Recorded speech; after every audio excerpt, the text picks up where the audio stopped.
नमस्कार साथियों, मैं कुणाल आप सभी का संस्कृति आईएएस यूट्यूब चैनल पे स्वागत करता हूं। आज की वीडियो में हम लोग बात करने वाले हैं जातिगत जनगणना के कारण मोदी सरकार के सामने आने वाली परेशानियों के बारे में। दरअसल आज फिलहाल यह माना जा रहा है कि जातिगत जनगणना के मुद्दे से मोदी सरकार लड़ नहीं पा रही है और हो सकता है कि इसी मुद्दे पर एनडीए में फूट पड़ जाए और मोदी सरकार गिर जाए। पर इस दौरान हमें यह समझना है कि जातिगत जनगणना को लेकर के इतना बवाल हो क्यों रहा है। तो सभी चीज़ों को जानेंगे समझेंगे अच्छे से कि क्यों एक बड़ी समस्या बनी हुई है जातिगत जनगणना। जैसे कि हम सभी जानते हैं कि एक बात तो क्लियर है, वो यह है कि मोदी सरकार ने कभी भी जातिगत जनगणना का समर्थन किया ही नहीं है। ये हमेशा से मना करते हैं कि जातिगत जनगणना हम नहीं कराना चाहते। लेकिन आज के समय में विपक्ष ने एक बड़ा मुद्दा बनाया हुआ है अपने लिए। विपक्ष कह रहा है कि भाई जातिगत जनगणना तो होगी, करा के मानेंगे।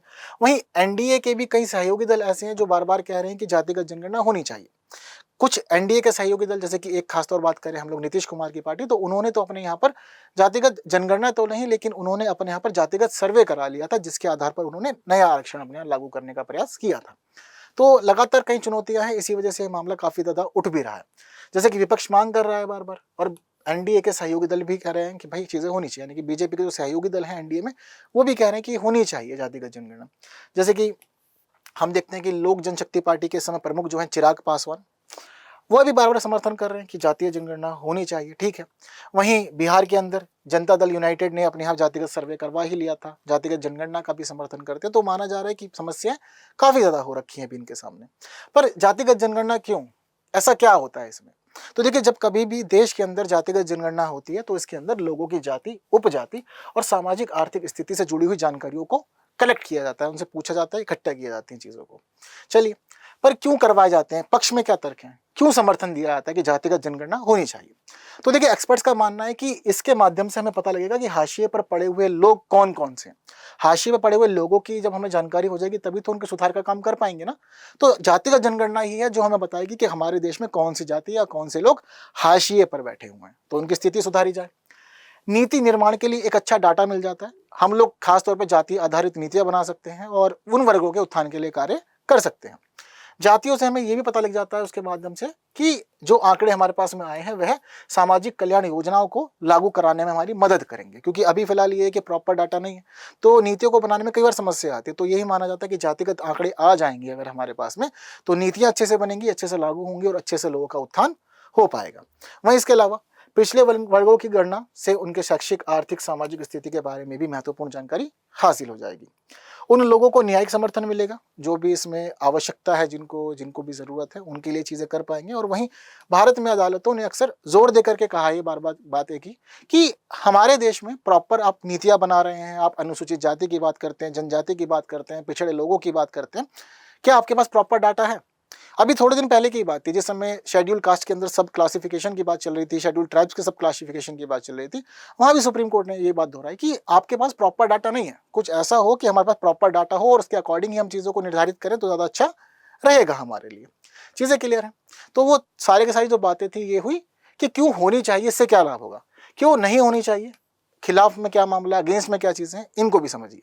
कह रहे हैं कि अगर आप जातिगत जनगणना करवाते तो जाति के भीतर जातियां बन जाएंगी, जिससे कि समाज के अंदर और ज्यादा डाइवर्सिटी हो जाएगी और डाइवर्सिटी की वजह से समस्याएं ज्यादा होंगी। जाति व्यवस्था को मजबूत करेगा ये पूरा का पूरा सिस्टम। हम चाहते हैं कि जाति व्यवस्था समाप्त हो जाए, लेकिन अगर आप जातियों पर फोकस करेंगे तो फिर भारतीय व्यवस्था फिर एक बार कास्ट सेंटर्ड हो जाएगी, फिर दोबारा जातिगत मुद्दे उठेंगे, जाति के आधार पर भेदभाव होगा और वही सभी चीजें प्रचलन में तेजी से बढ़ती चली जाएंगी। डेटा में अशुद्धियां हो सकती हैं या हेरफेर किया जा सकता है, इसकी भी संभावना है, क्योंकि बहुत सारे लोग ऐसे हैं कि लाभ लेने के लिए चीज़ों को बदल सकते हैं। वहीं राजनीतिक मुद्दों में भी चीज़ों को बदला जा सकता है, चीज़ों से छेड़छाड़ हो सकती है ताकि राजनीति की जा सके और राजनीतिक लाभ आंकड़ों के आधार पर, जाति के आधार पर लिया जाए। जैसे कि बिहार में हम लोगों ने देखा था कि जातिगत सर्वे हुआ। जातिगत सर्वे में आपका जो उद्देश्य था वो ये था कि जो जितने प्रतिशत में है उसे उतना आरक्षण। तो चीज़ों को छेड़छाड़ करके आप राजनीतिक मुद्दों को दुरुस्त कर सकते हैं, जनता को अपनी तरफ आकर्षित कर सकते हैं और कई मामलों में चीज़ों को प्रभावित भी कर सकते हैं, बशर्ते इससे लोगों का कल्याण और उत्थान हो या ना हो, लेकिन राजनीतिक मुद्दे सज जाएंगे, ये सब कुछ इसमें रहेगा। तो इसी वजह से अगेंस्ट में ये सब बातें कही जा रही हैं। चीज़ें क्लियर? अब देखिए, सामाजिक, आर्थिक और जातिगत जनगणना से जुड़ी हुई कुछ बातें भी पता होनी चाहिए।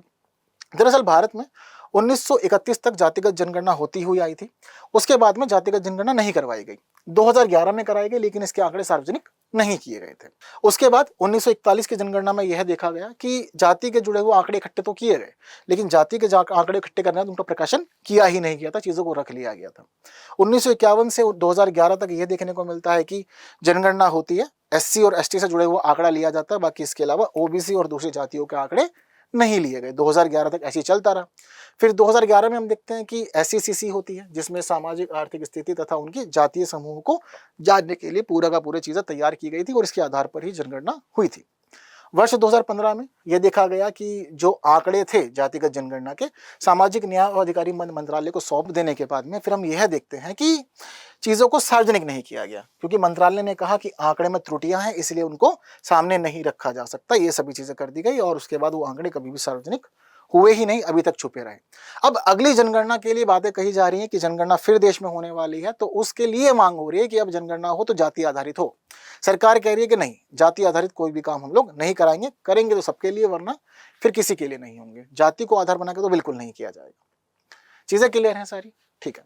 तो थोड़ी सी बातें SECC और जनगणना में समझते हैं कि सामान्य जनगणना क्यों होती है और जातिगत जनगणना के क्या मतलब है। तो देखिए, सामान्य जनगणना हमें बताती है कि भारतीय जनसंख्या की स्थिति क्या है, लेकिन जातिगत जनगणना हमें बताएगी कि राज्य में आपको किस किस को सहायता देनी है, कौन कौन आपके लाभ के लिए बहुत अधिक आवश्यकता है, जिनको बहुत अधिक वांछित है, उन लोगों की पहचान होगी और आप लोग कुछ खास वर्गों को जाति के आधार पर टारगेट कर पाएंगे और अपनी चीजें पूरी कर पाएंगे, उनके लिए नीतियां लागू कर पाएंगे, उनके विकास के कार्य कर पाएंगे। वर्ष 1948 के जनगणना अधिनियम के अकॉर्डिंग ही देश भर में जनगणना होती है और इसीलिए जो सभी डेटा है वो गोपनीय रखा जाता है। बस जनरल डाटा होता है, बाकी किसने क्या बताया, कैसे बताया, वो सभी चीजें हाइड रखी जाती है, कभी भी सार्वजनिक नहीं होती।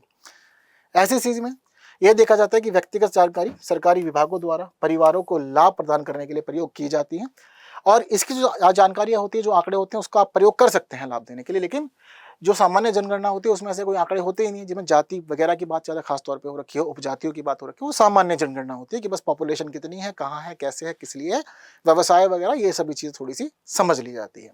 चीज़ें क्लियर? तो जिस अधिनियम का इस्तेमाल किया था वो 1948 में बनाया गया था, इसके अकॉर्डिंग जनगणना देश भर में होती है हमारे। ठीक, तो इतना कुछ जान लिया तो सरल से प्रश्न का उत्तर भी आप लोग दे सकते हैं कि भारत में जनगणना किस अधिनियम के अंतर्गत की जाती है। वर्ष 1948 के जनगणना अधिनियम, 1912 के जनगणना अधिनियम, 1948 के जनगणना अधिनियम या 1988 के जनगणना अधिनियम। इसका आप लोग अपना जो आंसर है वह मुझे कमेंट में बता सकते हैं और वीडियो पसंद आई है तो बाकी साथियों तक शेयर भी कर सकते हैं। और ज़रूरी है कि वीडियो को लाइक के बिना नहीं जाएं, चीज़ें अच्छी लगी हैं, कुछ नया जाना समझा है तो। क्या लगता है, जातिगत जनगणना के मुद्दे पर भारतीय जनता पार्टी की सरकार गिर सकती है या नहीं? ये चीज़ भी आप लोग मुझे कमेंट में बताएं। बाकी देखते हैं कि सरकार इस मुद्दे से कैसे निपटती है और आने वाले समय में देश में जातिगत जनगणना होती है या नहीं होती है। बाकी वीडियो को शेयर करें जितना कर सकते हैं, लाइक के बिना नहीं जाए। बाकी मुलाकात होगी अगले वीडियो में कुछ नए विषयों के साथ। तब तक के लिए दीजिए मुझे विदा। Thank you so much.